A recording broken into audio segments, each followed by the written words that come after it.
또 두 번째 시간 같이 가겠습니다. 이번 두 번째 시간에는 성경을 보는 시각에 대해서 같이 얘기를 나눌 겁니다. 성경을 보는 시각, 그 다음에 옛 언약과 새 언약이라는 것도 얘기할 거고요. 대체 신앙 얘기도 잠깐 나올 겁니다. 그리고 이스라엘에 대해서도 얘기가 나올 겁니다. 여태까지 사실은 조금 못 들어보셨던 그런 내용들이 여기에 있을 거예요. 이 내용들을 보시면 내가 성경을 어떤 관점으로, 큰 어떤 관점으로 봐야 되는구나 하는, 그걸 제가 지금 이 시간에, 이 세미나 시간에 드리려고 하는 겁니다. 그걸 한번 자세히 확인을 좀 해보세요. 자, 계시 문헌을 해석할 때의 주의사항이 있습니다. 계시 문헌을 보는 여러 가지 법이 있지만 그 중에 이 두 가지는 절대로 놓치고 보면 안 된다 하는 게 있습니다. 뭐냐? 원근법이라고 하는 게 있고 병행법이라고 하는 게 있습니다. 그럼 원근법은 뭐냐? 제가 이제 여기 성경 말씀을 같이 보도록 하겠습니다. 이사야 11장. 아까 제가 천년왕국에서 어떤 일이 벌어지느냐 했죠? 여기에 있어요. 이사야 11장 1절에서부터 9절까지의 말씀을 토대로 오늘 요 두 번째 시간 강의를 한번 해보려고 합니다. 먼저 읽어볼게요. 어디까지 있냐면 1절, 2절을 읽어보겠습니다. 시작. 이새 줄기에서 한 싹이 나며 그 뿌리에서 한 가지가 나서 결실할 것이요 그의 위에 여호와의 영, 곧 지혜와 총명의 영이요 모략과 재능의 영이요 지식과 여호와를 경외하는 영이 강림하시리니. 그랬어요. 이거 지금 뭐 예언해 놓은 거지요? 예수님의 초림 예언해 놓은 내용이에요. 초림. 여기까지 이해 다 하셨죠? 자, 그 다음에 읽어볼게요. 3절에서부터 쭉 읽어보겠습니다. 5절까지 시작.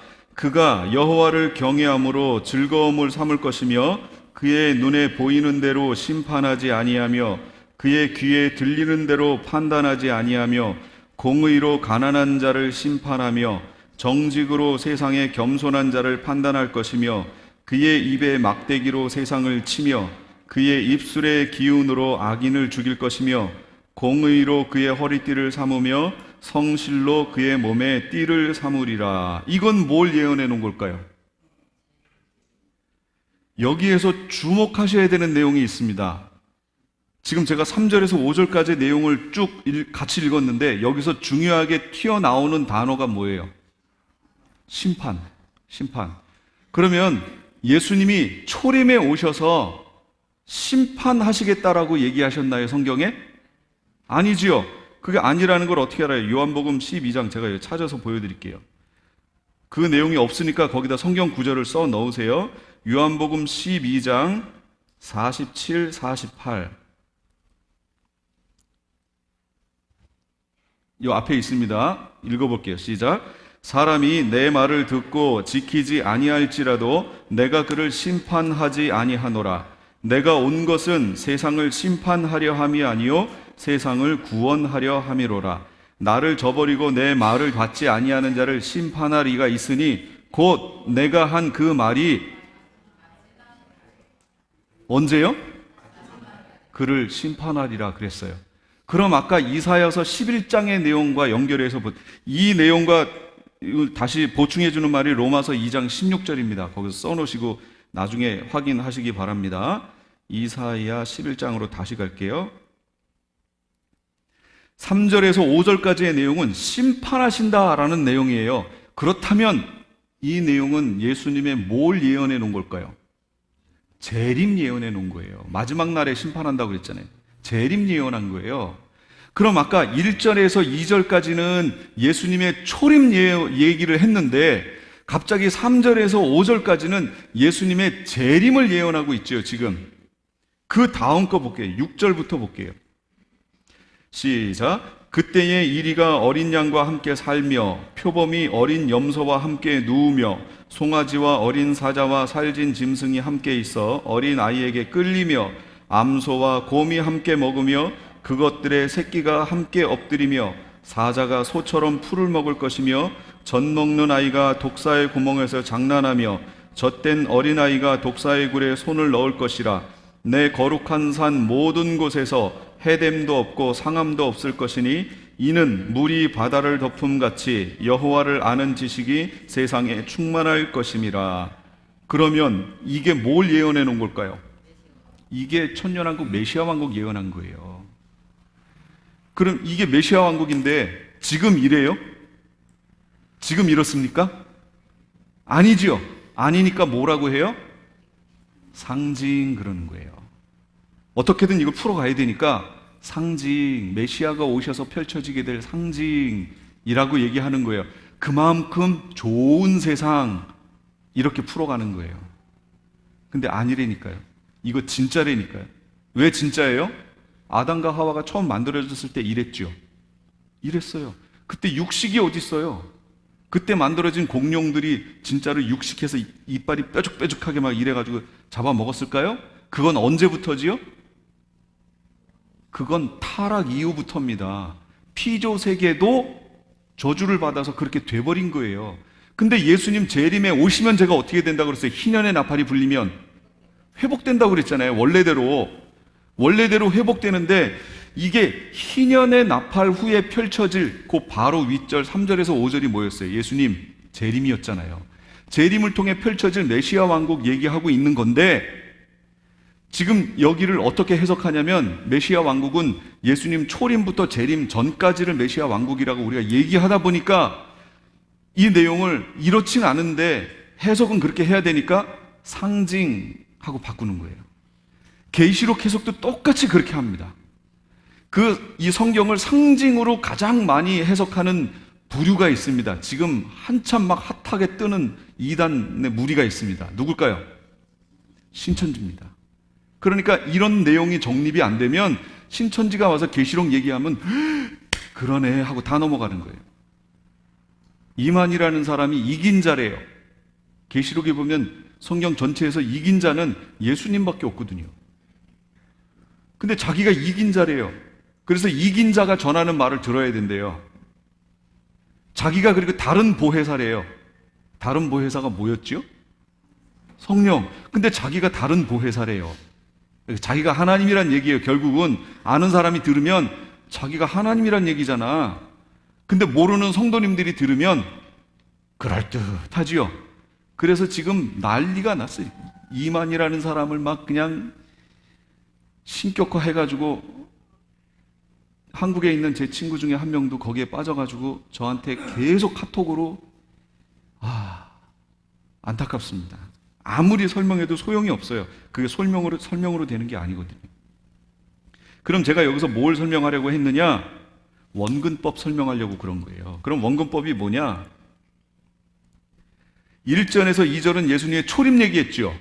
근데 갑자기 3절에서 5절까지는 예수님의 재림을 얘기하고 있어요.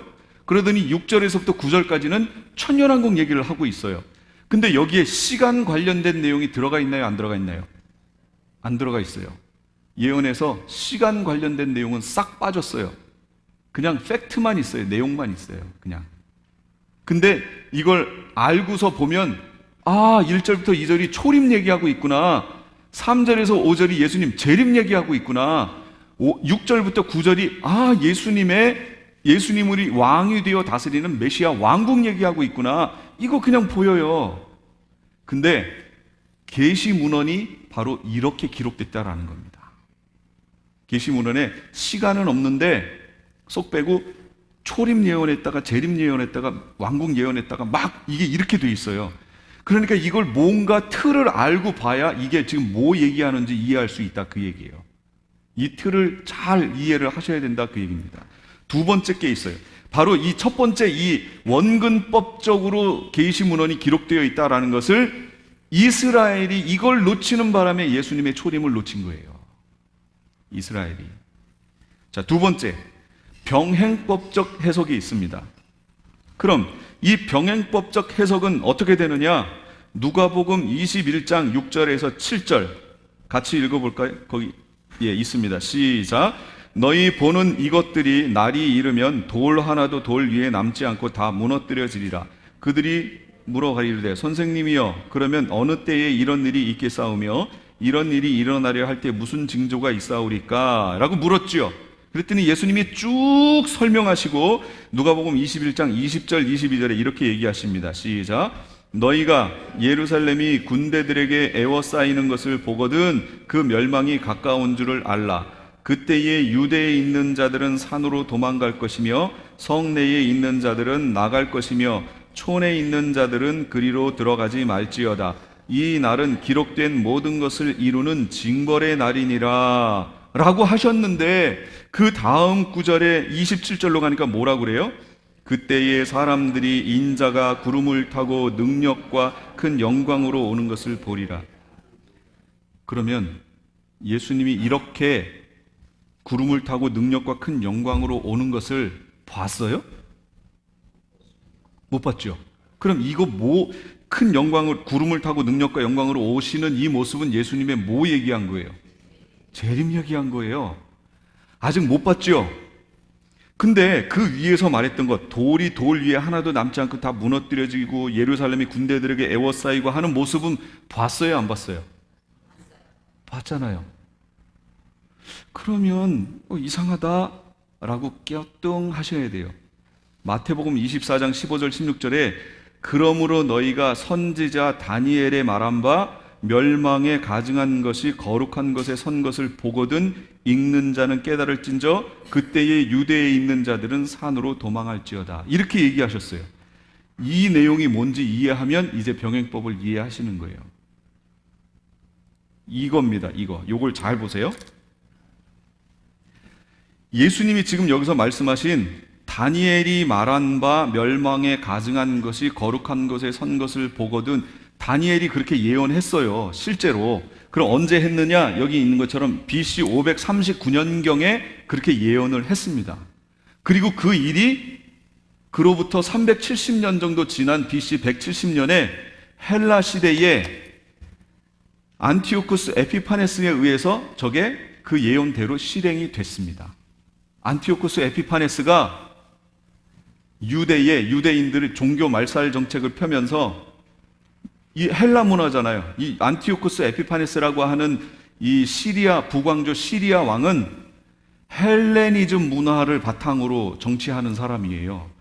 헬라 문화는 다신론이지요. 여러분 그리스 신화 많이 보시잖아요. 다신론이에요. 그러니까 자기가 점령해 있는 그 지역의 모든 지역에 신전들이 있을 거 아니에요. 신전들이. 거기에다가 그러니까 제우스 상을 세우되 그 얼굴은 자기 얼굴. 그러니까 자기가 뭐라는 거지요? 자기가 신이다 그 얘기예요. 그래서 자기 상을 세우도록 명령을 내립니다. 그런데 다른 지역은 전혀 상관이 없다니까요. 왜냐? 헬라 문화권이기 때문에 그들은 여러 신이 있잖아요. 그 중에 신 하나 추가한 것 뿐이에요. 전혀 문제가 안 돼요. 근데 어디가 문제가 된다고요? 유대인들은 문제가 되지요. 여기는 뭐예요? 유일신론이잖아요. 여호와 하나님 밖에는 신이 없는데 제1성전 그 성전에다가 상을 세우라고 그러니까 어떻게 해요? 세울 수 있어요? 없지요. 그러니까 이 안티오쿠스 에피파네스가 군대를 동원해서 쳐들어오는 거죠. 힘으로, 자기가 점령하고 있는 점령지니까 힘으로 눌러서 거기에 상을 세우게 하고 돼지 피를 가지고 그 제사를 지내게 합니다. 돼지 피로 하면 돼요, 안 돼요? 안 되죠. 이거 부정한 건데. 완전히 성전을 한마디로 더럽게 만들어 버리는 거예요. 이 일이 실제로 BC 170년경, 그래서 다니엘이 예언한 후로 약 370년 후에 다니엘의 예언이 이루어집니다. 그리고 200년 후에 예수님이 등장한 거예요. 그 후로 200년 후에. 그러면 다니엘이 예언한 것부터 예수님까지 하면 약 570년이 지났어요. 상당히 지났죠.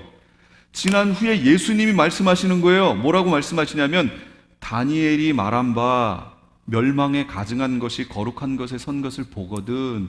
이라고 말씀하시면서 그때 너희들은 도망하라. 그러면 이게 현재예요, 과거예요, 미래예요? 미래잖아요, 미래. 아니, 다니엘이 말한 거는 이미 이루어졌다니까요. 근데 예수님이 다시 오셔서 다니엘이 말한 바 하시면서 그걸 미래형으로 다시 말씀하시는 거예요. 다니엘이 말했던 그 내용이 그대로 예수님이 다시 말씀하시고 그것이 그대로 다음에 또 이루어지는 내용을 지금 보고 있는 거예요. 이게 병행법. 신학에선 다른 이름으로 불릴 수 있지만 제가 쉽게 그냥 설명한 거예요. 그대로 또 그대로 이루어졌어요. 그러면 저같이 얘기하는 사람들은 마지막 환란 시대에 다시 저 이스라엘에 이런 일이 또 반복될 거라고 저는 얘기하거든요. 그럼 성경적 근거가 뭐냐? 라고 얘기하면 마태복음 24장, 누가복음 23장 같은 내용을 제가 거기다가 댈 거예요. 그럼 그렇게 되는 이유가 뭔지 아세요? 병행법적으로예요. 그리고 그게 그런가 안 그런가? 제가 여기서 한번 보여드릴게요.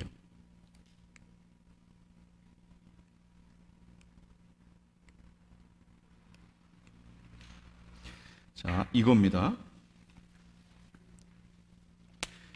이게 지금 우리 후반부에 할 내용 중에 있는 건데 제가 앞당겨서 가져온 거예요. 여기에 잘 보시면, 자, 이렇게 할게요. 예수님이 뭐라고 하셨냐면, 예수님의 예언 중에, 이건 다니엘이 예언했던 내용도 포함된 겁니다. 예루살렘이 군대들에게 에워싸일 것이다 말씀하셨죠. 그 다음에 성전에 멸망에 가증한 것이 세워질 것이다. 이건 다니엘도 다 예언한 내용이에요. 예수님도 얘기하셨어요. 그 다음에 성전이 돌 위에 돌 하나도 남지 않고 다 무너뜨려질 것이다. 그때에 큰 환란이 있을 것이다. 전에도 없었고 후에도 없을 큰 환란이 있을 것이다. 그리고 그때에 그 일 후에 예수님이 재림하실 것이다. 이렇게 얘기하셨어요. 예수님이 그렇게 말씀하셨어요. 그럼 이게 어떻게 이루어졌는지 한번 볼게요. 확인을 해봐요. 군대들에게 에워싸이는 것, 헬라 시대에 있었어요. 두 번째, 멸망에 가증한 것이 세워지는 것, 있었어요. 근데 성전이 무너지진 않았어요. 이때는 이미 한번 무너졌고, 이 헬라 시대에는 회복된 제2성전 세워졌을 때 얘기거든요. 안 무너졌어요. 언제 무너지냐면 이 티투스 장군이 와서 무너뜨리잖아요. 아직 안 무너졌어요.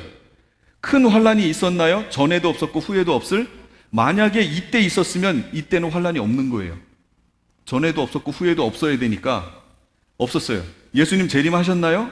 안 하셨어요. 그럼 이제 티투스 장군 때로 가봐요. 군대들이 에워싸였죠?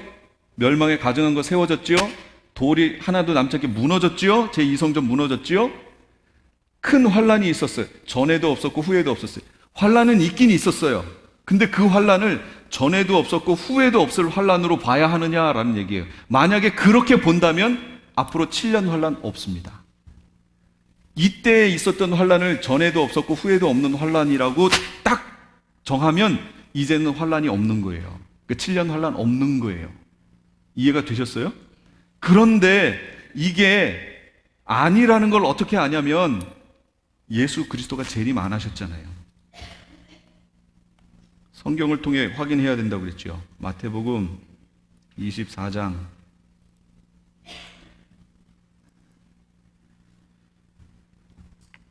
너희가 선지자 다니엘이 말한 바 멸망에 가증한 것이 쭈르륵 나오다가 그때 유대에 있는 자들은 산으로 도망해라. 그래서 나사렛파가 산으로 가서 이때부터 유대교랑 갈라지기 시작했지요. 쭉 이렇게 나오다가 그때 환란이 있겠습니다. 창세로부터 지금까지 이런 환란이 없었고 후에도 없으리라. 이런 엄청난 환란이 있을 거예요. 그 날을 감하지 않았으면 쭈르르 이렇게 설명을 해 나가시다가 보라, 내가 너희에게 미리 말하였노라. 그러면 사람들이 너희에게 말하기를 그리스도가 여기 있다 저기 있다 쫓아가지 마라 하면서 29절에 뭐라고 얘기하시냐면 그날 환란 후, 여기서 말하는 환란이 무슨 환란이에요? 전에도 없었고 후에도 없을 환란 얘기하는 거죠. 그 환란 후에 즉시 해가 어두워지고 달이 빛을 내지 아니하며 별들이 하늘에서 떨어지며 하늘의 권능들이 흔들리리라. 그때 인자의 징조가 하늘에서 보이겠고 그때 땅의 모든 족속이 통곡하며 그들이 인자가 구름을 타고 능력과 큰 영광으로 오는 것을 보리라. 이 당시 있던 이들이 예수님 이렇게 오시는 거 봤어요, 안 봤어요? 못 봤죠. 그러니까 여기 있는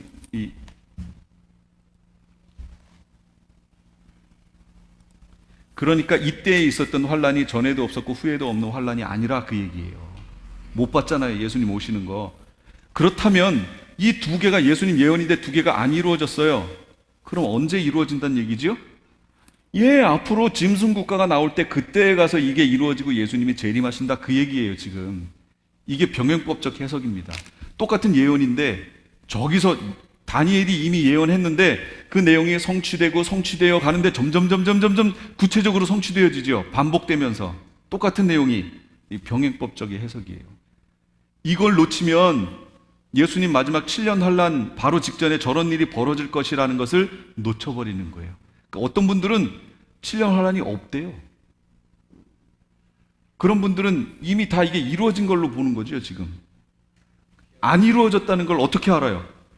예수님 오셨어요? 여기 성경대로 지금 나와 있잖아요. 그때 환란 후에 즉시 해가 어두워지며 예수님 오시는 모습을 지금 설명하고 있는데 보셨어요? 못 봤잖아요. 그러니까 안 맞다, 그 얘기죠. 그래서 이 일이, 여기서 설명한 이 일이 여기에 또 이루어지고 이게 성취되고 그 다음에 예수님 오신다, 그 얘기입니다. 마지막에 그렇게 오실 거예요. 지금 우리가 그걸 보고 있는 겁니다. 자, 그리고 질문을 제가 하나 던질게요. 옛 언약이 먼저예요? 새 언약이 먼저예요? 이제 대부분 그렇게 말씀하시죠. 그렇죠? 옛 언약이 먼저예요? 새 언약이 먼저예요? 옛 언약이 먼저예요? 새 언약이 먼저예요? 결론, 새 언약이 먼저입니다. 새 것 하니까 나중의 것이라고 생각하기 쉬운데요. 그건 편의상 이름이 그렇게 붙여졌을 뿐 실제 언약 자체는 새 언약이 먼저입니다. 그러면 여기 요거부터 먼저 설명을 할게요. 가운데 거만 보세요. 요 가운데 거. 하나님이 인류를 만드십니다. 이 피조 세계를 만드시고 하나님의 하나님 되심을, 하나님의 하나님 되심이라는 건 하나님의 성품을 공의와 크게 나눠서 공의와 사랑의 성품을 하나님이 우리 인류에게 계시하십니다. 그리고 우리는 믿음, 소망, 사랑이라고 하는 것을 통해서 하나님께 순종함으로 반응해 나갑니다. 그리고 하나님과 우리가 만나는 거지요. 그래서 하나님과 우리가 교제를 하게 됩니다. 하나 되는 거지요. 하나님은 이걸 너무 원하셨어요. 창세기에 아담과 하와를 만드시고 그렇게 하길 원하셨던 거예요. 하나님의 하나님 되심을 보여주시고 우리는 하나님의 하나님 되심에 합당한 반응으로, 순종으로, 아멘으로 주님께 나아가서 주님과 함께 하길 원하셨던 거예요. 그러나 이 관계가 무엇으로 깨지지요? 불순종, 그게 죄, 범죄함으로 깨어져 버립니다. 요거는 시간 가니까 잠깐만 언급하고 갈게요. 우리 인류 속에 선악과 사건이라는 범죄 사건이 있기 전에 죄가 있었나요? 없었나요? 죄의 시작이 뭐예요? 죄의 시작이 인류가 지은 게 죄의 시작인가요? 아닙니다. 다들 그렇게 알고 계시더라고요. 그건 이미 있던 죄가 선악과 사건을 통해 인류 안으로 들어온 사건이 선악과 사건이고 죄라는 것 자체는 이미 존재했어요. 그럼 그게 뭘까요? 그 사건이 불순종이에요. 그럼 뭐가 불순종이에요? 인격체가 불순종했을 거 아니에요. 그래서 그게 유다서라든지 이런 데 보면 있습니다. 뭐가요? 천사들의 타락입니다. 천사들이 자기 자리를 지키지 않고 이탈한 사건. 그들이 타락하여 이미 죄를 지었고 그 죄가 존재하고 있는데 그것이 선악과 사건을 통해 인류 안으로 들어온 통로가 된 거죠. 그 선악과 사건이. 그 죄는 이미 있었어요. 이제 그거는 별개니까. 그건 계시록 할 때 이제 그 부분은 자세히 설명할게요. 여기에 보시면 우리가 흔히 옛 언약이라고 하는 게 여기 있습니다. 그 옛 언약에서 하나님의 하나님 되심이 어떻게 기록되어 있죠? 율법에 기록되어 있습니다.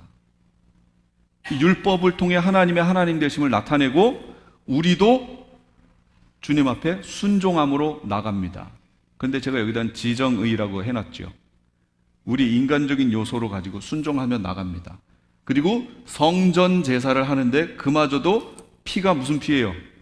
동물의 피입니다. 이게 옛 언약의 모습이에요. 이거를 통해서 하나님께 나아갈 수 있을까요? 온전하게?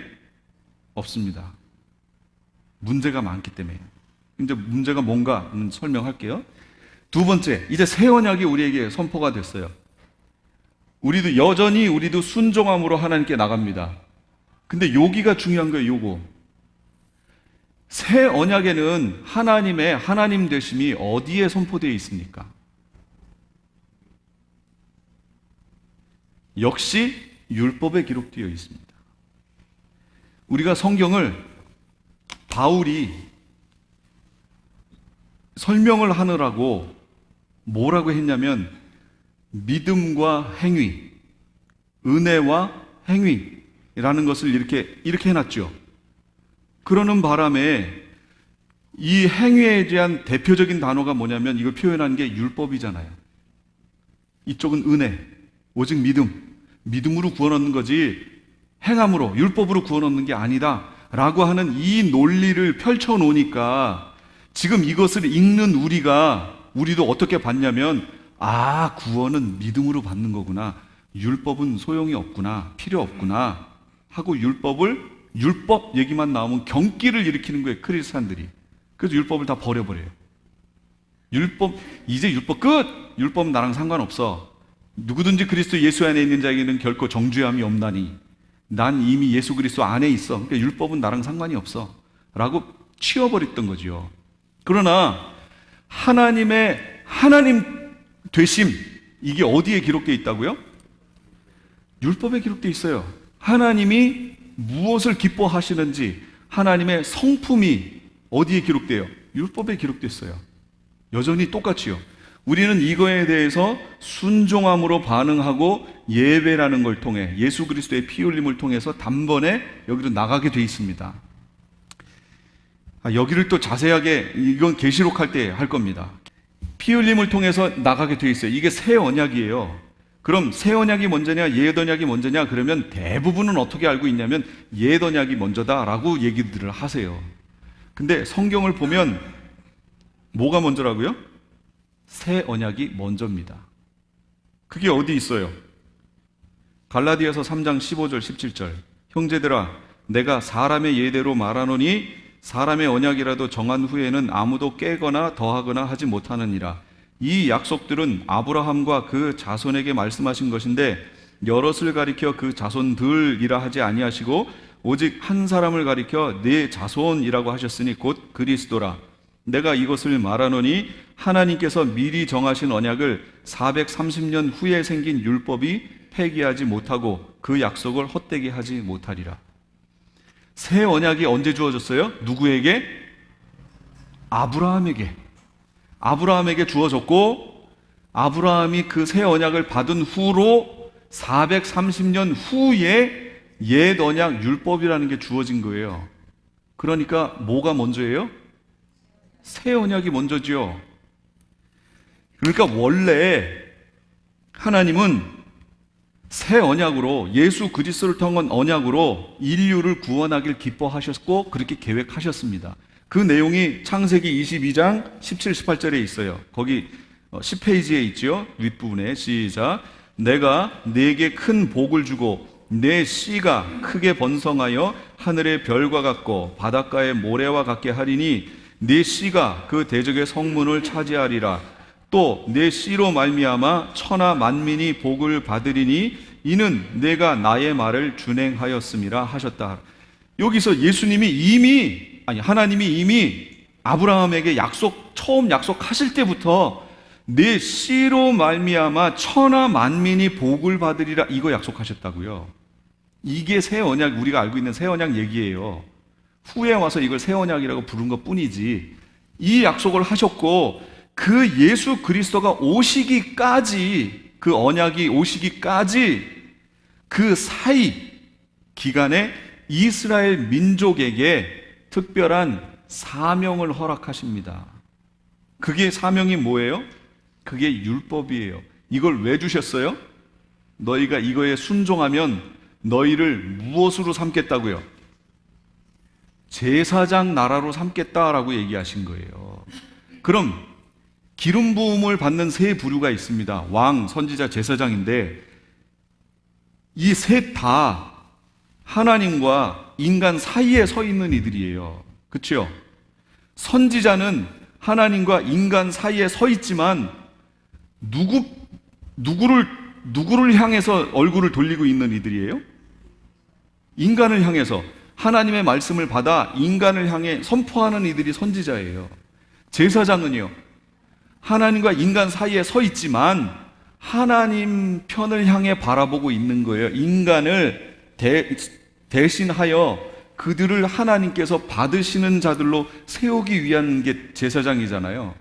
그러니까 이스라엘 민족을 너희가 이 율법에 옛 언약에 순종하면 너희를 제사장 나라로 삼겠다라는 얘기는 뭐예요? 너희 민족을 사용하여 전 인류가 하나님과 화해할 수 있도록 하는 역할을 내가 너희 민족에게 맡기겠다, 그 얘기 아니에요. 모든 민족을 너희 뒤에 두고 너희로 하여금 하나님과 화목해 하는 역할을 너희에게 주겠다라는 거예요. 이 역할을. 근데 이스라엘이 어떻게 하지요? 순종해요? 순종 못해요. 순종할 수가 없지요. 제가 여기 아까 그림 이렇게 그렸잖아요. 여기 보시면 제가 지정의라고 여기다 표현했잖아요. 이건 인간적인 요소거든요. 인간적인 요소. 여기 인간적인 요소를 가지고 하나님께 하나님 말씀 듣고 순종하며 나갈 수 있는 분이 여기 있을까요? 여기 한 분도 없습니다. 한두 계명은 지켜보겠지요. 지킬 수는 있겠죠. 한두 계명.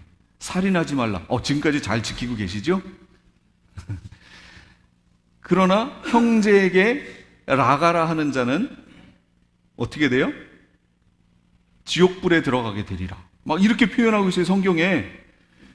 이거 원리대로 하면 하나도 지금 못 지키고 계신 거예요.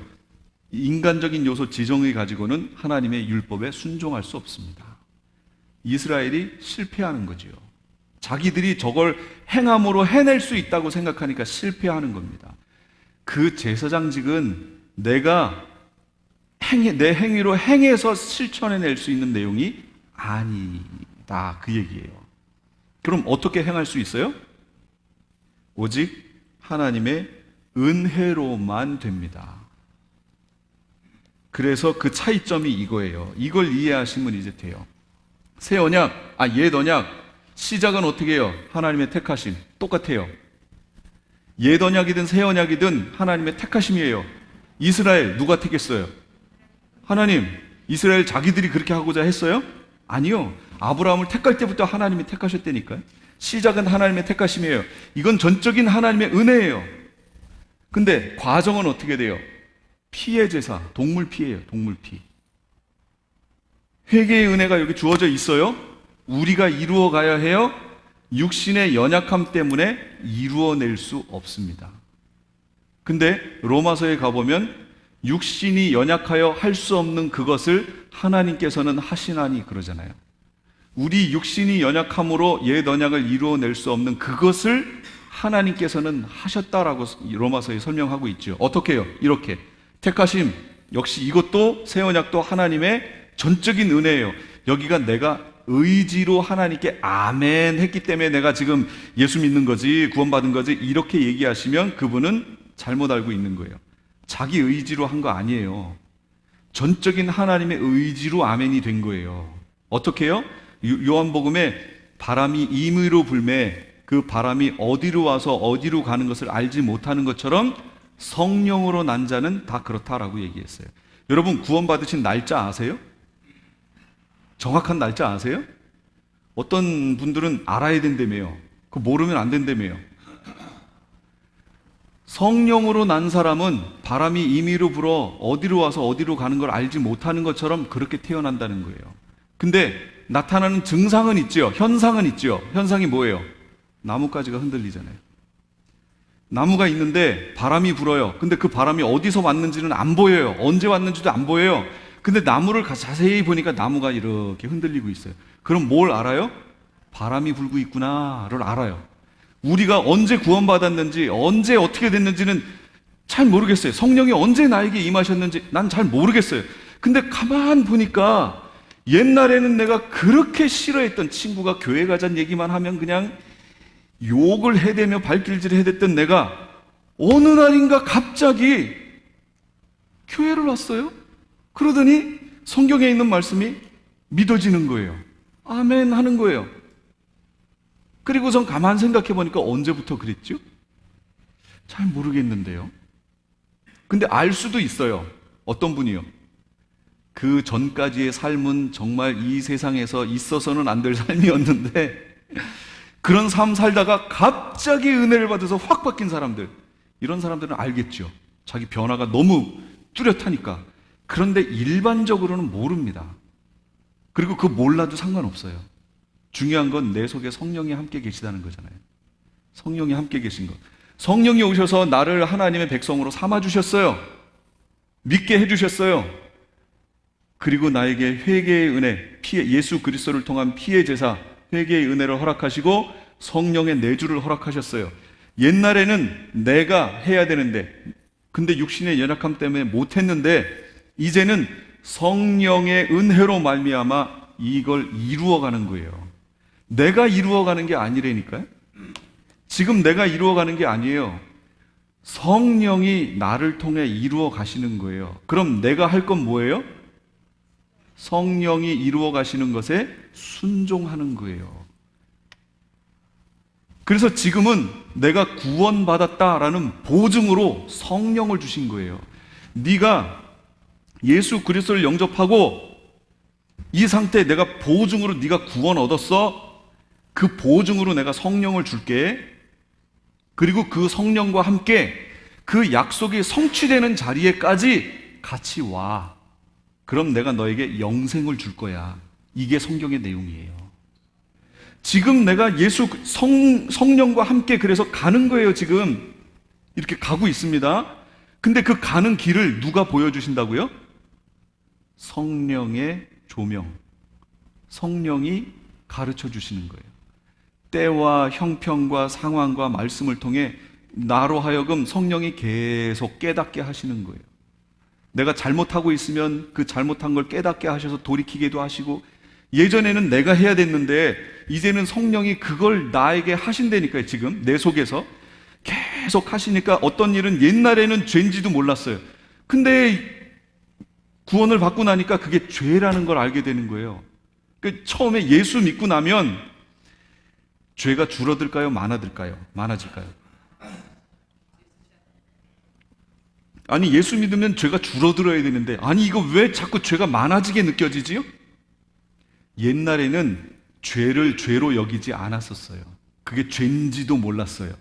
근데 예수 그리스도를 영접하고 나니까 성령이 내 안에 계시니까 성령이 내 안에서 율법을 통해 계속 말씀해 주시는 거예요. 그게 죄라고. 그거 하나님이 안 기뻐하신다고. 계속 말씀해 주시니까 원래는 그것 때문에 죄가 점점 줄고 있지만 인식하는 죄는 점점 많아져요. 죄가 점점 많아진다고 느끼시는 분은 지금 하나님이 보시는 죄가 점점 줄고 있다는 거예요. 그리고 하나님이 그걸 다스리고 있다는 겁니다. 그 사람을 하나님의 사람으로 지금 만들어가고 있다는 거예요. 그러니까 소망을 가지세요. 지금 만들어가고 계신 거예요. 위로 받으세요. 위로. 그러나 깨닫게 하신 그 죄는 어떻게 해야 돼요? 회개하고 고치고 거룩의 성품을 이루도록 하셔야죠. 이 부분으로 빠지면 너무 많아요. 그치? 그래서 안 빠질래요? 이 부분으로 다시 넘어갑니다. 제가 지금 뭘 설명하려고 여기까지 왔냐면, 지금 대다수의 교회가 이 시각으로 성경을 보는 거예요. 지금 이 앞에 있는 표, 이걸로. 이게 문제라는 거예요. 그러면 성경 해석에 문제가 있습니다. 하나님이 이스라엘에게 약속하셨죠? 분명히 약속하셨죠? 근데 이스라엘은 그걸 이루어내지 못함으로 배제해버리고 이방을 불러서 약속의 자녀들로 우리를 만들어서 우리를 영적 이스라엘이라고 부른다고 지금 성경을 해석하는 거예요. 그래서 지금 저기 이스라엘 얘기하면 이스라엘 얘기한다고 뭐라고 그래요? 그렇지 않아요? 교회에서? 그리고 저기 중동에서 지금 벌어지고 있는 저 일은 성경하고 아무 상관없다는 거예요. 저 이스라엘은 전혀 상관없는 이스라엘하고 치워버립니다. 이게 왜 그렇게 됐을까요? 보세요. 어거스틴 때 이스라엘이 있었어요? 없었어요? 없어졌잖아요. 없어요. 그러면 종교개혁할 당시에 이스라엘이 있었어요? 없었어요? 없었어요. 1500년대. 그 이스라엘이 어디 있어요? 지금 1900년대, 1948년도에 와서 독립해서 이제 생긴 건데. 그러니까 그때까지 있던 이들이 봤을 때는 이스라엘이 없어요, 저기에. 그러니까 이렇게 해석할 수 있다, 그 얘기예요. 그때까지는 오케이, 없으니까 이렇게 볼 수 있었다라고 인정해 주지만 지금도 이렇게 성경을 보면 이거는 문제다, 그 얘기입니다. 이 신학을 뭐라고 얘기하냐면 이걸 대체 신학이라고 얘기하는 겁니다. 이스라엘을 대신하여 우리 이방교회가 영적 이스라엘로 대체되었고 성경에 있는 모든 내용을 그렇게 해석하는 겁니다. 이렇게 성경을 보면 문제가 아주 심각합니다. 그리고 이렇게 해석하는 것의 연장선상에 나온 신학이 바로 무천년입니다. 그러니까 아까 제가 앞에서부터 계속 설명했잖아요. 문제점이라고. 문제라고. 아주 심각해요. 근데 여기를 다 설명하려니 여기는 넘어가고요. 우리가 그러면 어떻게 성경을 봐야 되느냐, 어떤 관점으로 봐야 되느냐, 이 관점으로 봐야 되는 거예요. 이스라엘에게 언약하셨고 이스라엘과의 언약 안으로 우리 이방교회를 집어넣고 이스라엘과 이방이 합하여 영적 이스라엘이 되는 겁니다. 이게 성경에서 얘기하는 거예요. 이 내용을 설명한 게 에베소서 2장, 로마서 9장에서 11장 계속 있어요. 계속 있는데 제가 그냥 대표적인 것만 얘기한 거예요. 그러면 정말로 하나님이 아까 제가 지금 요거 설명했잖아요. 요 그림 잘 보세요. 아브라함에게 처음 약속하실 때부터 뭐 약속하셨죠? 누가 복을 받는다고요? 열방이, 온 백성이 라고 처음 약속할 때부터 여기를 약속하셨어요. 율법을 주시고 여기서 이스라엘이 순종하지 않고 받아들이지 않으니까 방향을 이방인에게로 바꾼 게 아니고 처음 주실 때부터 모든 민족이 구원 얻는 게 하나님의 뜻인 거예요. 모든 민족이 복 받는 게. 근데 여기를 이 이스라엘이 거부하니까 이스라엘을 쳐버리고 이방에게 전하기로 방향을 바꿨다라고 주장하는 이들이 있습니다. 그게 뭔지 아세요? 그게 바로 세대주의입니다. 그게 세대주의적 관점으로 보면 그렇게 봅니다. 그래서 이스라엘과 이방의 구원의 시나리오를 다르게 놓고 보는 거예요. 물론 다른 부분이 있습니다. 다른 부분이 있어요. 이 부분은 가서 설명할게요. 이제 나올 거예요. 부분이 있긴 있으나 이스라엘이 거부했기 때문에 그렇게 하신 게 아니에요. 그럼 뭐라고요? 하나님 원 계획이 그거였던 거예요. 원래 계획이. 하나님이 이렇게 해보려다가 안 되니까 에이 바꾸자 이렇게 하시는 분일까요?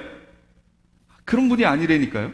하나님의 전지전능의 능력이 그것밖에 안 되는 분이 아니잖아요. 하나님이 계획하시고 그대로 하시는 분이잖아요. 처음부터의 계획이 그거였다, 그 얘기예요.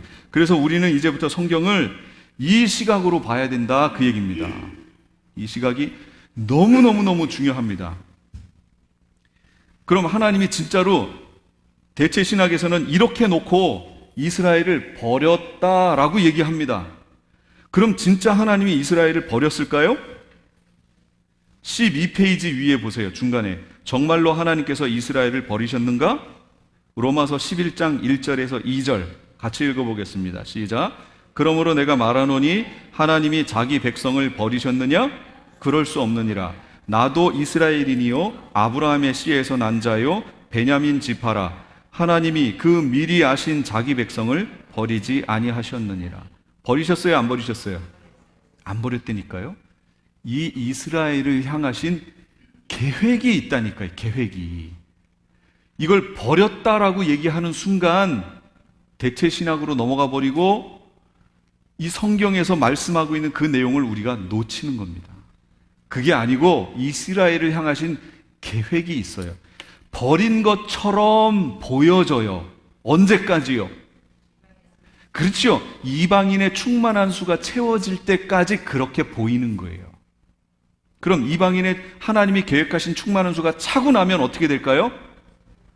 회복되는 거예요. 그 회복된다는 내용이 로마서 11장에 있습니다. 우리가 성경을 유대인들은 이사야 53장에 대해서 금기시하지만 이방 크리스찬들은 로마서 9장에서 11장까지의 내용을 제대로 해석해 주지 않습니다. 이게 문제예요. 왜냐하면 9장에서 11장까지는 이스라엘의 회복을 얘기하고 있기 때문에 그렇습니다. 근데 지금 대체 신학으로 우리가 영적 이스라엘 해버렸기 때문에 이스라엘이 다시 나타나면 안 되는 거예요. 그러니까 거기 있는 이스라엘을 다 영적인 이스라엘로 해석을 해버려요. 그러면 로마서 11장에 있는 거기서 이스라엘이라는 표현을 잘 읽어보시면 그게 영적 이스라엘 얘기하는지 육적 이스라엘 얘기하는지 여러분 아실 수 있어요. 너무 쉬워요. 아까 지금 11장 1절에서 2절 그러므로 내가 말하노니 하나님이 자기 백성 버리셨느냐? 그럴 수 없느니라. 나도 이스라엘이니요 할 때 이 이스라엘이 뭐예요? 영적 이스라엘이에요? 아니죠. 자기 태어난 육적 이스라엘 얘기하는 거 아니에요? 씨를 얘기하는 거 아니에요? 지금 에베소서 2장 14절 16절 그는 우리의 화평의 신지라 둘로 하나를 만드사 원수된 것 곧 중간에 막힌 담을 자기 육체로 허시고. 그러면 여기까지만 읽고 제가 여쭤볼게요. 둘로 하나를 만드사, 이 둘이 누구예요? 나와 하나님, 요렇게 해석하시면 안 된다 그 얘기입니다. 이스라엘이 버려졌기 때문에 요걸 나와 하나님으로 해석하면 요거 성경 해석 잘못하고 있다는 거예요. 그 뒤를 보세요. 어디 갔어요? 15절 법조문으로 된 계명의 율법을 폐하셨으니 이는 이 둘로 자기 안에서 한 세 사람을 지어 화평하게 하시고 또 십자가로 이 둘을 한 몸으로 하나님과 화목하게 하려 하심이라. 이 내용이 보이세요 지금? 그럼 여기 둘이 누구예요? 이스라엘과 우리 이방 얘기하는 거예요 지금. 이거를 하나로 만들어서 하나가 된 이들을 십자가로 하나님과 다시 화목하게 만드는 것, 이게 바울의 사명이었다는 거죠. 그의 소망이라는 거예요. 근데 우리 이방 교회는 지금 어떻게 얘기해요? 이스라엘은 버려졌고 끝! 우리가 이스라엘 하고서 이러고 있는 거 아니에요. 성경은 그게 아니고 저들과 이방이 하나가 되어 하나님께 나오라고 지금 얘기하는데, 우리는 저 이스라엘은 그 이스라엘 아니야, 우리가 이스라엘 하고 우리가 하나님께 나간다 그러고, 유대인들은 우리는 택한 선민이야, 저 이방인들은 개와 창기와 같다고 여기고 치우고 자기들이 하나님께 나간다고 이러고 있는 거예요. 그럼 하나님은 딱 위에 서셔서 뭐라 그러실까요? 유대인들은 자기들만이라고 얘기하고 이방인은 자기들이 이스라엘이라고 이러고 얘기하고 있으니, 하나님의 소원은 그게 아니고 둘이 하나가 되어 나한테 오라 그 얘기인데, 지금 그걸 놓치고 있는 거예요 이방 교회가. 대체 신학으로 가면 그렇게 돼버립니다. 놓쳐버립니다. 그래서 하나님이 이스라엘에게 약속하신, 계획하신 일이 있다고 그랬잖아요. 그 계획을 대체 신학적 관점으로 보면 하나도 안 보입니다. 그러니까 지금 교회들이 잠잠하고 자고 있는 거예요. 왜 그럴까요?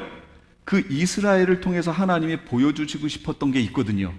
근데 그걸 우리가 이스라엘하고 대체해버렸기 때문에 아무것도 안 보이는 거예요. 그리고 이렇게 계시록을 얘기하면서 지금 때가 다 됐습니다, 회개하고 기다려야 됩니다, 회개하고 삶을 거룩하게 바꾸고 하나님 말씀에 순종하고 이러고 있어야 된다고 그러면, 그거 예수 그리스도를 믿을 때 단번에 다 이루어진 거 아닌가요? 이렇게 얘기합니다. 예수 그리스도를 믿으면 구원을 이룰 수 있을까요, 없을까요? 제가 아주 심각한 주제 하나 지금 얘기할게요. 예수 그리스도를 영접했어요. 그럼 하나님의 백성이 됐지요? 구원 받았어요? 구원을 이룰 수 있을까요, 없을까요? 무천년적 관점으로 넘어가면 구원을 이룰 수 없다고 얘기합니다. 왠 줄 아세요? 아까 제가 천년왕국 기간으로 들어가면 어떻게 된다고 그랬어요? 언약이 성취된다고 그랬잖아요. 변개되지 않는다고 그랬죠. 지금 무천년적 기간에서는 여기가 천년왕국이잖아요. 변개되지 않는다니까요. 예수를 한 번 영접하면 변함이 없다, 변개되지 않는다. 그래서 한 번 구원은 영원한 구원을 얘기하는 거예요. 그래서 근데 제가 지금 여기가 천년왕국 기간이라고 그랬나요? 아니라니까요. 예수님이 재림하셔야 천년왕국이 펼쳐지지요. 그러면 예수님이 재림하시기 전 이 단계는 예수님과 우리와의 관계로 표현하면 어떤 관계일까요? 결혼했나요? 지금 우리가 약혼했잖아요. 결혼 안 했다니까요. 결혼 언제 해요? 결혼식. 예수님 재림하시기 직전 우리가 휴거되어 올라가서 거기서 혼인 예식하고 같이 내려오는 거 아니에요. 계시록 19장에 가면 또 이게 제가 그냥 말로 하는 것처럼 느껴지면 안 되니까 계시록 19장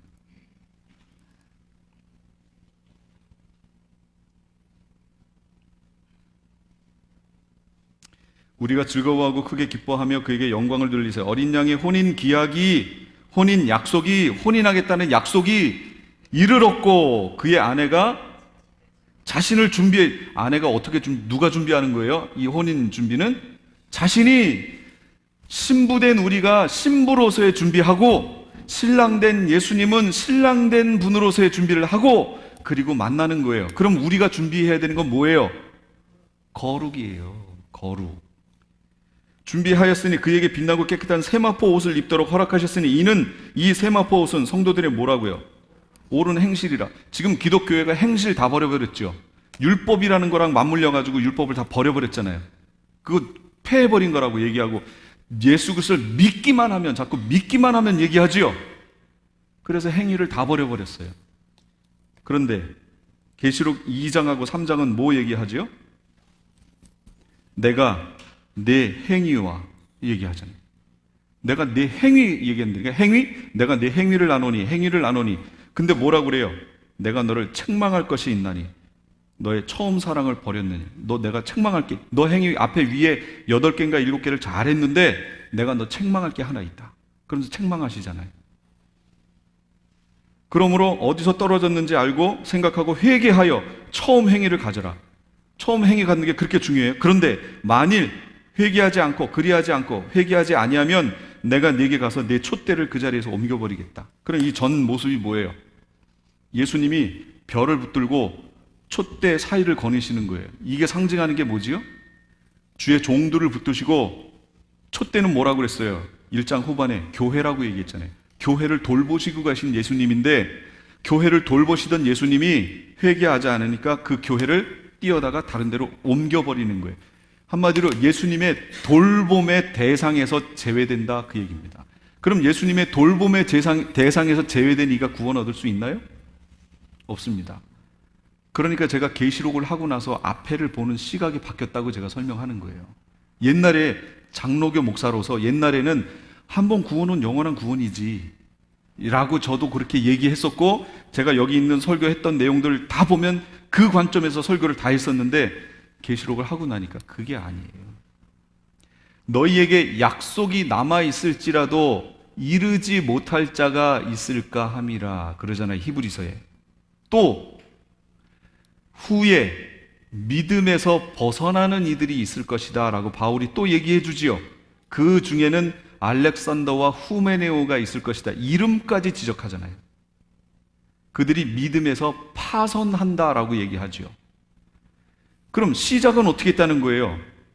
했다는 얘기죠. 믿음으로 시작했다는 거죠. 근데 파선하잖아요. 그리고 데살로니가 후서에 가면 뭐라고 그래요? 마지막 예수님 나타날 때의 현상을 뭐라고 설명해요? 너희가 미혹을 받지 않도록 주의하라. 미혹받으면 그 다음 어떻게 해요? 배교하고, 그 배교 후에 적그리스도 나타나고, 적그리스도 후에 예수님 재림하신다라고 얘기하시잖아요. 그럼 배교는 누가 하는 거예요? 저 불교도들이 갑자기 기독교를 배교했다고. 이 말이 돼요? 누가 배교를 하는 거지요? 기독교인들이 배교하는 거죠. 성경에는 배교하는 내용이 정확하게 나와 있잖아요. 처음 시작은 제대로 했으나 중간에 가다가 그걸 놓치는 경우가 있다라고 성경은 계속 얘기합니다. 그럼 이 내용이 어떤 부분에만 있느냐? 아니요. 신약 성경 전체에 나와 있습니다. 제가 그걸 보고 깜짝 놀랐어요.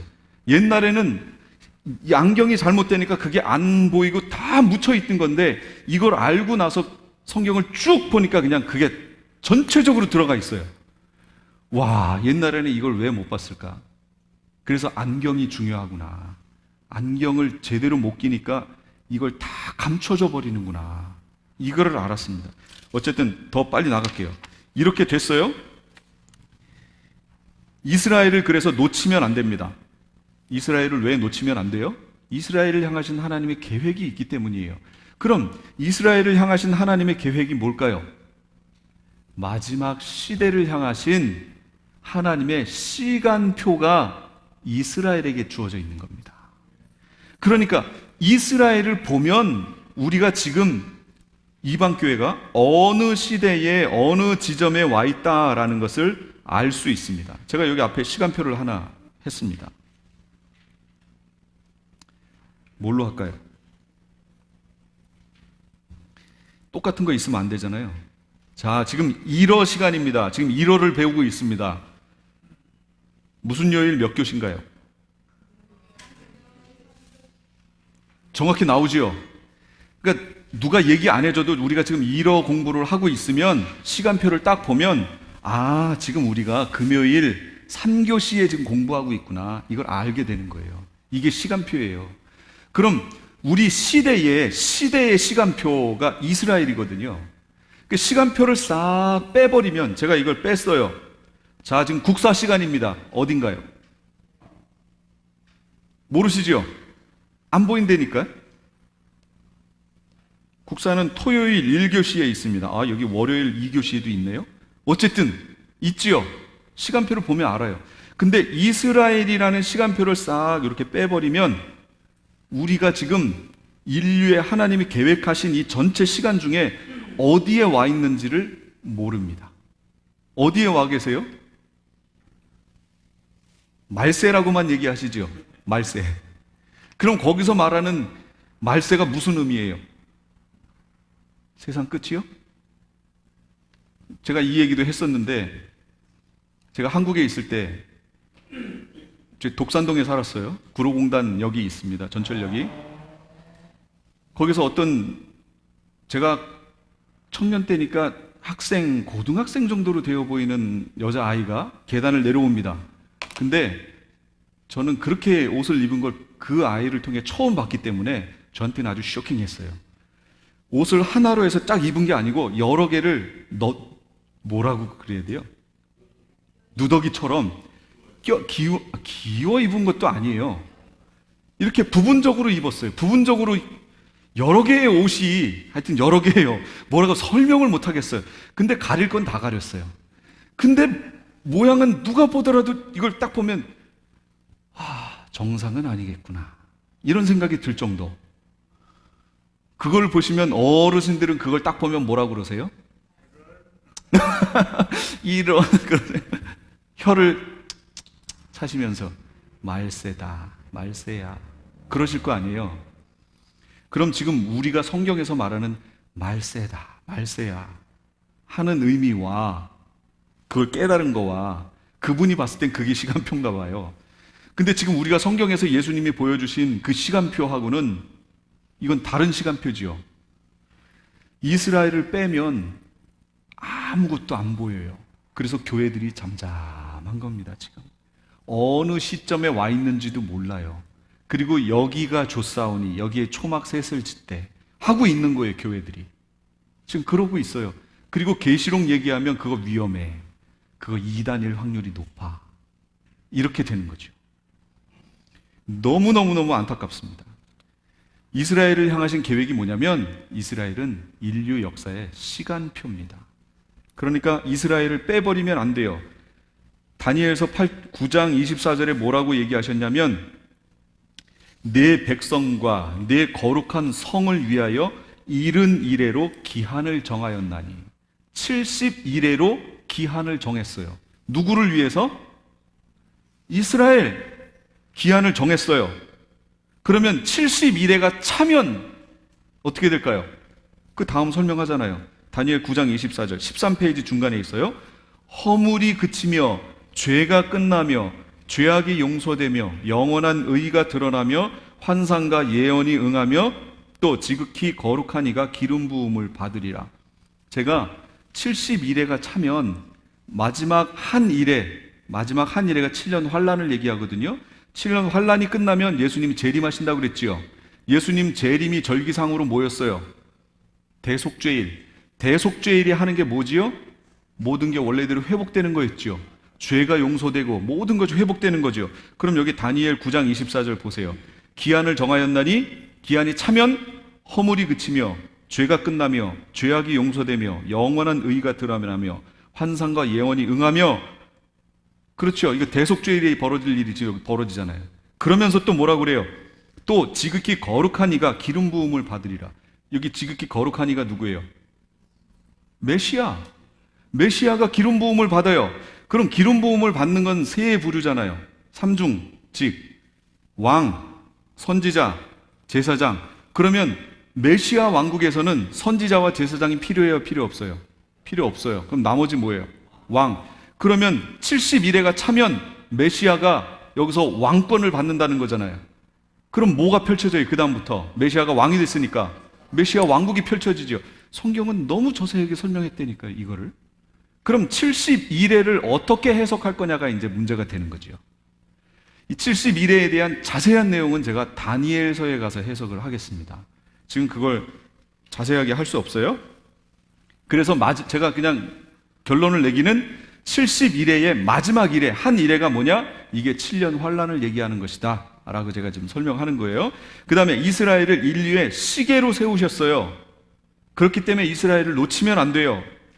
그 얘기가 마태복음 16장, 예수께서 대답하여 이르시되 너희가 저녁에 하늘이 붉으면 날이 좋겠다. 그 다음에 아침에 하늘이 붉고 흐리면 오늘은 날이 굳겠다 하나니 너희가 천기는 분별할 줄 알면서 시대의 표적은 분별할 수 없느냐 얘기하셨어요. 그 시대의 표적이 뭐예요? 그게 이스라엘이에요. 그거 놓치시면 안 돼요. 그래서 마태복음 24장 32절 33절 이 모든 일을 보거든 인자가 가까이 곧 문 앞에 이른 줄 알라. 그리고 24장 45절 충성되고 지혜 있는 종이 되어 주인에게 그 집 사람들을 맡아 때를 따라 양식을 나눠줄 자가 누구냐. 그러니까 지금 무슨 때라는 게 벌써 이스라엘을 통해 보여줬죠. 그럼 그 때에 맞는 양식을 줘야 되잖아요. 그럼 그 때에 맞는 양식, 제일 중요한 양식이 뭘까요? 계시록을 가시면 2장 3장 회개하랍니다. 그래서 이 마지막 시대에는 제가 나팔절, 그 다음에 대속죄일, 나팔절, 대속죄일, 초막절, 나팔절이 뭐 하는 거라고 그랬어요? 속죄일을 준비하는 거라고 그랬잖아요. 뭐 하면서? 회개하면서. 금식하고 회개하며 대속죄일을 준비하는 거라고 그랬죠. 지금 시대가 무슨 시대라고요? 예수님의 재림을 지금 기다리고 있는 시대잖아요. 그때잖아요. 그럼 지금 전해져야 되는 양식이 뭐예요? 회개하라 했잖아요. 회개하라. 그래서 계시록에 있는 2장 3장 내용에 회개하라라니까요. 다 거기에는 믿어라 이 내용이 없어요. 회개하라라는 내용이 회개하라. 지금 교회들이 정결한 처녀로 신부로 주님 맞을 준비하고 회개하고 정결한 흰 옷 입고 있어라 라고 지금 얘기하고 있어야 되는데 교회들이 지금 뭐 하고 있어요? 여기가 좋사오니 여기에서 복 받는 얘기하고 있잖아요.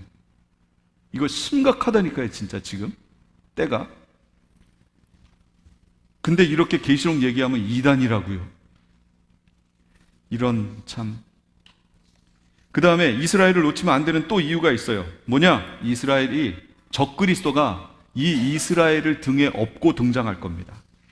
그래서 이스라엘을 놓치면 적그리스도를 놓칩니다. 적그리스도 놓치면 어떻게 돼요? 아까 바울이 말한 거 미혹이 있고 배교가 있고 적그리스도가 있고 그 다음에 예수님이 오신다고 그랬잖아요.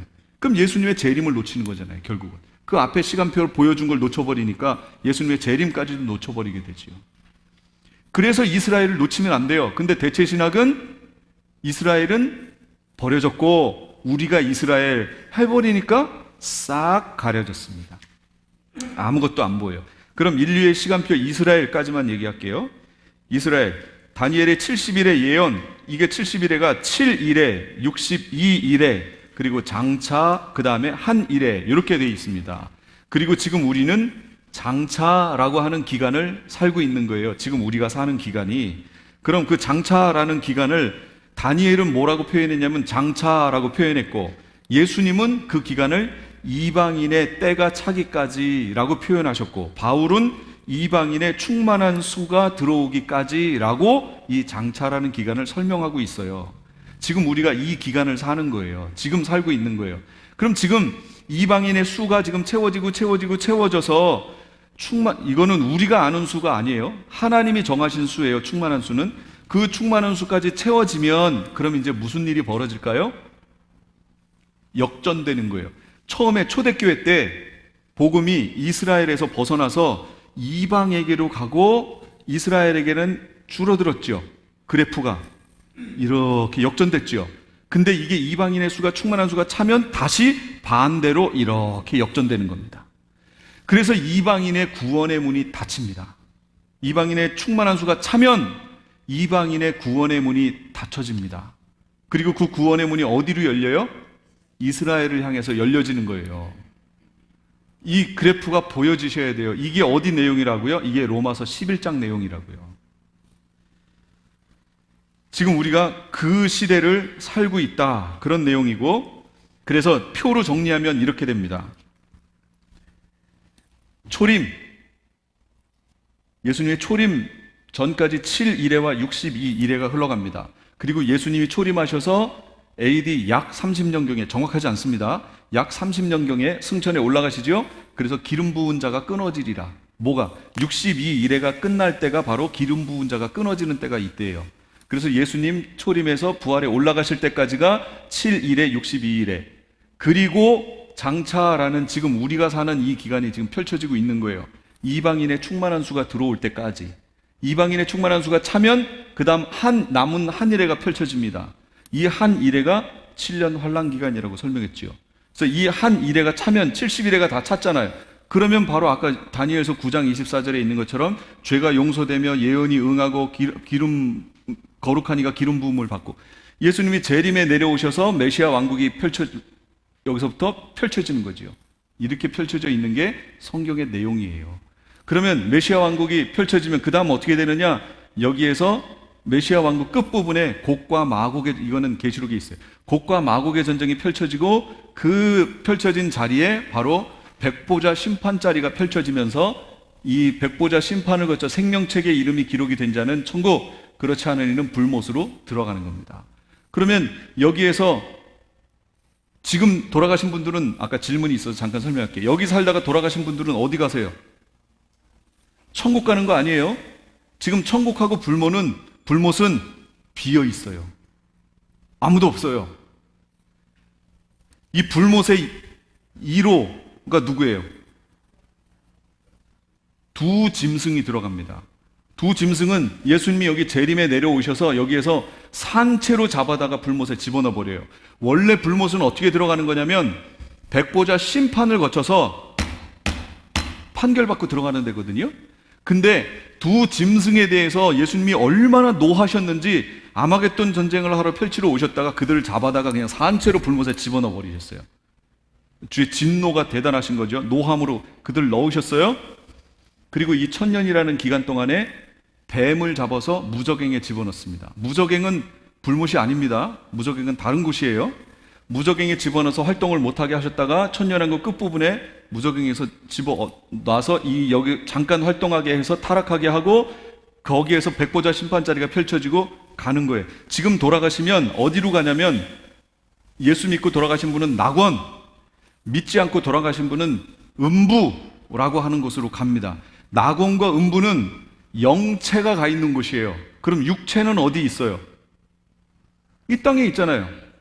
그러면 천국과 불못은 누가 가는 거예요?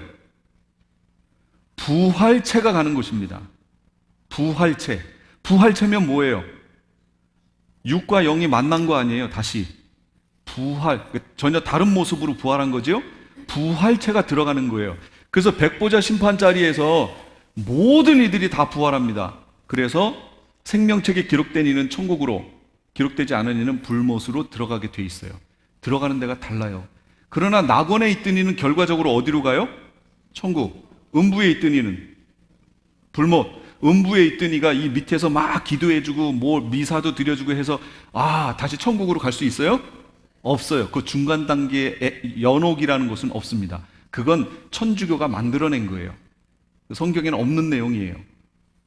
지금 여기까지 이해되셨어요?